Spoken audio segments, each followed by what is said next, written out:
इस वीडियो में हम class 7th new Longman Vistas geography का फर्स्ट चैप्टर आर एनवायरनमेंट पढ़ने वाले हैं। इस चैप्टर में हम पढ़ेंगे कि इन्वायरमेंट क्या है और फिज़िकल और बायोलॉजिकल इन्वायरमेंट कैसे इंटरैक्ट होते हैं। नेचुरल इन्वायरमेंट के बारे में पढ़ेंगे जिसमें लिथोस्फेयर, हाइड्रोस्फेयर, एटमॉस्फेयर और बायोस्फेयर है। ह्यूमंस कैसे इन्वायरमेंट के ऊपर डिपेंडेंट हैं।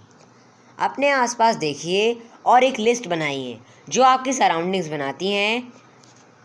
अब उन्हें क्लासिफाई करिए दो ग्रुप्स में, नेचर से बनी और ह्यूमन के द्वारा बनाई हुई।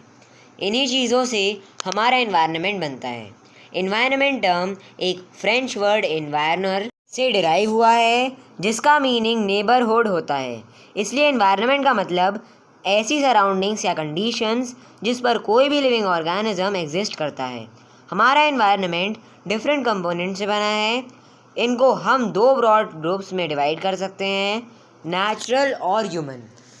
नेचुरल इन्वायरमेंट में अर्थ के फिज़िकल और बायोलॉजिकल एलिमेंट्स होते हैं। फिज़िकल इन्वायरमेंट में नॉन लिविंग या एबायोटिक कंपोनेंट्स होते हैं जैसे कि लैंड, वाटर और एयर।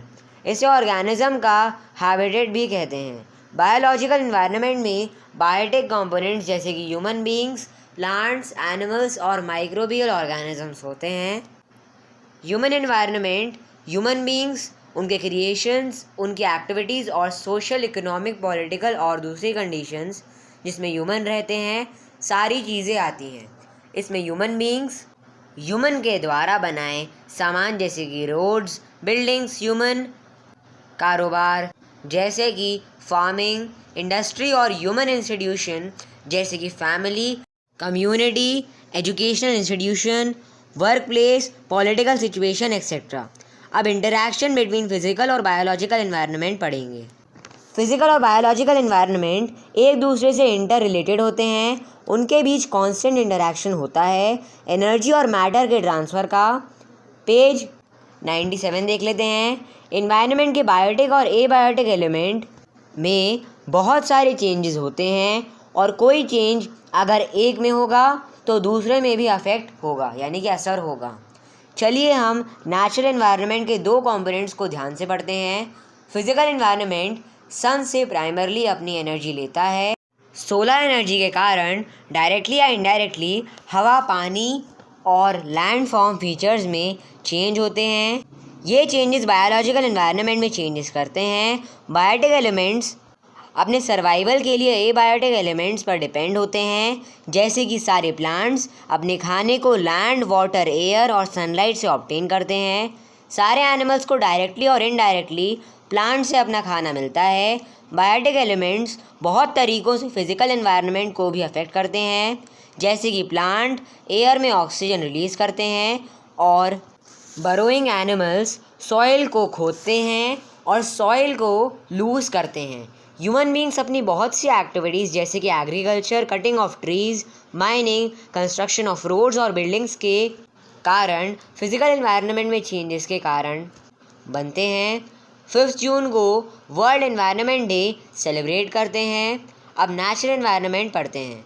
लैंड, वाटर, एयर और लिविंग ऑर्गेनिजम्स हमारे नेचुरल इन्वायरमेंट के डिफरेंट कॉन्स्टिट्यूएंट्स हैं। इन्हें हमारे अर्थ के 4 डोमेन्स या रेलम भी कहते हैं। नेचुरल इन्वायरमेंट के 4 डोमेन हैं। लिथोस्फेयर यानी कि अर्थ का सॉलिड पोर्शन, हाइड्रोस्फेयर सारी वाटर बॉडीज़ हैं अर्थ की, एटमॉस्फेयर हमारे आसपास की एयर और बायोस्फेयर लिविंग वर्ल्ड को कहते हैं। लिथोस्फेयर अर्थ की आउटर मोस्ट सॉलिड लेयर को लिथोस्फेयर कहते हैं जिसमें रॉक्स, मटेरियल्स और सॉइल होते हैं। इसे अर्थ का क्रस्ट भी बोलते हैं। इसमें कॉन्टिनेंट और ओशन बेसिन्स भी होते हैं। लिथोस्फेयर का टोटल एरिया का लगभग 71% पानी से कवर है, बाकी 29% लैंड से कवर है। अलग अलग लैंड फॉर्म्स जैसे कि माउंटेन, प्लेट्यू और प्लेन्स लिथोस्फेयर पर हैं। अब इम्पोर्टेंस पढ़ते हैं। लिथोस्फेयर हमें लैंड सरफेस देता है जिसके बहुत सारे यूजेस हैं। एग्रीकल्चर के जो सॉइल यूज़ होती है वह भी लिथोस्फेयर का पार्ट है। रॉक्स और मिनरल्स की वैरायटी जो लिथोस्फेयर बनाती है वह भी बहुत यूज़फुल है। अब हाइड्रोस्फेयर पढ़ते हैं। हाइड्रोस्फेयर वाटर डोमेन है। सारी वाटर बॉडीज़ जैसे कि ओशंस, सीज, रिवर्स और लेक्स सभी मिलकर हाइड्रोस्फीयर बनाती है। ये हाई माउंटेन रीजन्स और पोलार में आइस शीट्स, अंडरग्राउंड वाटर और वाटर वेपर भी इंक्लूड करते हैं। अब इम्पोर्टेंस पढ़ते हैं। पानी अर्थ पर लाइफ के सभी फॉर्म्स को सपोर्ट करता है और बहुत सारी वेज में यूज़फुल है। Page 98। Fresh water domestic agriculture और इंडस्ट्रियल यूजेस के साथ इलेक्ट्रिसिटी पैदा करने में और ट्रांसपोर्ट मीन्स की तरह भी यूज़ होता है। मरीन लाइफ हमें खाना और मिनरल्स देता है। कोस्टल एरियाज़ का क्लाइमेट मॉडरेट करता है और इंटरनेशनल ट्रेड रूट्स भी देता है। अब एटमॉस्फेयर पढ़ते हैं। अर्थ के सराउंड जो एयर है उसे एटमॉस्फेयर कहते हैं। अर्थ का ग्रेविटेशनल पुल एटमॉस्फेयर को अर्थ के अराउंड होल्ड करके रखता है। एयर बहुत सी गैसेस, वाटर वेपर और डस्ट पार्टिकल्स का मिक्सचर है। नाइट्रोजन एयर में बहुत ज़्यादा मात्रा में मिलने वाला गैस है, यह लगभग 78% है। ऑक्सीजन 21% और 1% रिमेनिंग गैस है, जैसे कि कार्बन डाइऑक्साइड और दूसरी गैसेस जैसे कि हाइड्रोजन, आर्गन, हीलियम और ओजोन। अब इम्पोर्टेंस पढ़ते हैं। एटमॉस्फेयर की कंडीशंस जैसे कि टेम्परेचर, प्रेशर, ह्यूमिडिटी और सनशाइन एक प्लेस का वेदर बनाते हैं। एटमॉस्फेयर में गैसेस हमारे लिए बहुत यूज़फुल हैं। नाइट्रोजन सॉइल की फर्टिलिटी मेंटेन करने के लिए ज़रूरी है। ऑक्सीजन लिविंग बीइंग्स के लिए सांस लेने के लिए ज़रूरी है। कार्बन डाइऑक्साइड प्लांट्स को खाना बनाने के लिए सनलाइट की प्रेजेंस में हेल्प करती है। कार्बन डाइऑक्साइड अर्थ के सरफेस से रेडिएटेड होने वाली हीट को अब्जॉर्ब करके अर्थ को वार्म रखती है।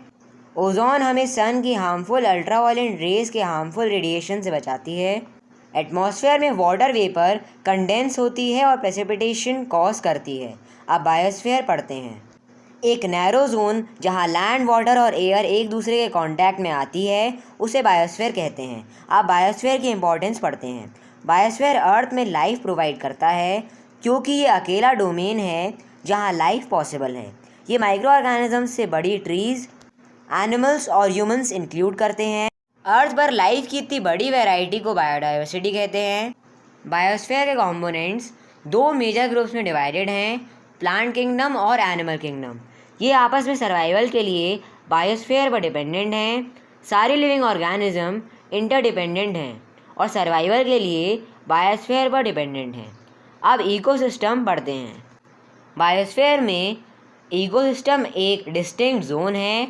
इकोसिस्टम का खुद का फिजिकल और बायोलॉजिकल एनवायरनमेंट है। यह एक ओशन या एक फॉरेस्ट की तरह बड़ा और एक पॉन्ड या फील्ड की तरह छोटा हो सकता है। हर एक इकोसिस्टम सारे लिविंग ऑर्गेनिज्म के आपस में इंटरैक्शन और फिजिकल एनवायरनमेंट के साथ बनता है। इकोसिस्टम के बायोटिक और एबायोटिक कंपोनेंट्स आपस में एक दूसरे से मैटर और एनर्जी के ट्रांसफ़र के द्वारा आपस में लिंक्ड हैं। हर एक इकोसिस्टम में डिफरेंट कंपोनेंट्स के बीच मैटर और एनर्जी के ट्रांसफ़र में एक परफेक्ट बैलेंस या इक्विलिब्रियम है। इसे इकोलॉजिकल बैलेंस कहते हैं। अब ह्यूमन एनवायरनमेंट पढ़ते हैं। बायोस्फीयर का इम्पॉर्टेंट पार्ट है। इनफैक्ट ह्यूमंस ही ऐसे लिविंग ऑर्गेनिजम्स हैं जिन्होंने अपनी ज़रूरत के हिसाब से इन्वायरनमेंट को बदल लिया। अर्ली ह्यूमंस नेचुरल एनवायरनमेंट में रहते थे और अपने आप को सराउंडिंग्स के अनुसार अडेप्ट कर लेते थे। समय के साथ ह्यूमन बींग्स की रिक्वायरमेंट बढ़ी और अपनी ज़रूरत को पूरा करने के लिए नेचुरल एनवायरनमेंट को मॉडिफाई किए बिना एडवर्स इफ़ेक्ट जाने अपनी एक्टिविटीज़ से। Farming, grazing, mining, lumbering, industry, transport और कंस्ट्रक्शन। ग्रेजिंग मतलब चराई, लंबरिंग मतलब लकड़ी काटने के काम। कुछ ह्यूमन एक्टिविटीज़ जिसने हमारे नेचुरल एनवायरनमेंट को अफेक्ट किया, इसकी वजह से इकोलॉजिकल बैलेंस की डिस्ट्रप्शन कर दिया। डिस्ट्रप्शन यानी कि विघटन। एनवायरनमेंट में डिग्रेडेशन प्राइमरली ह्यूमन इंटरफेरेंस के द्वारा हुआ, यानी कि प्रमुख रूप से ह्यूमन इंटरफेरेंस के द्वारा हुआ। इसलिए हमें एनवायरनमेंटल प्रॉब्लम्स के बारे में अवेयर होना होगा। अवेयर यानी कि जागरूक। और अब हमारे एनवायरनमेंट को डिस्ट्रॉय होने से बचाना पड़ेगा।